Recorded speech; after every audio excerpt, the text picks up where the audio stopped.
Hey, what's up, church, and welcome back to day 3 of my reflections on leadership based on the book of Judges and the story of Deborah and Barak. So today we're going to look at the judges. So the judges were people who were appointed by God into their roles, into places in their community.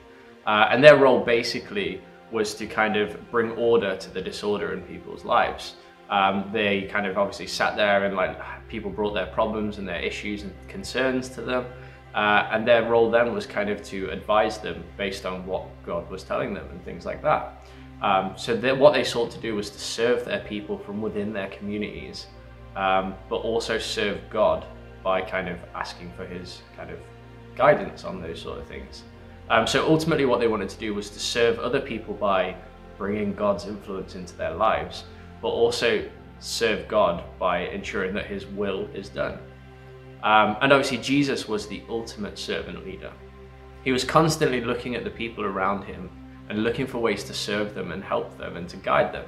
But he was also looking for what God the Father was asking him to do, asking him to change, asking him to bring to earth. So obviously if Jesus needed this guidance from his Father, we must need it even more in the way that we lead people. So let's try to be people in our leadership who know and serve God as well as those around us. Let's put God in our communities by kind of following him. Let's look for people who need help, who need support, who are out there around us and surrounding us, and kind of go, hey, I want to come and help you, but also I want to try and bring God into your life in the way that I serve you, in the way that I serve God.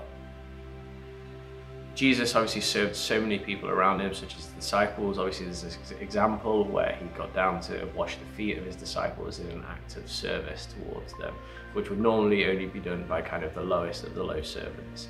So he set that example there by serving those people around him.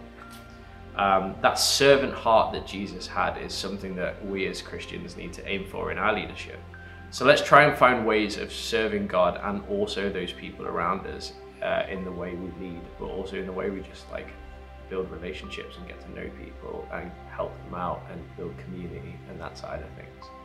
So join me tomorrow for another reflection. I hope to see you again. So see you tomorrow.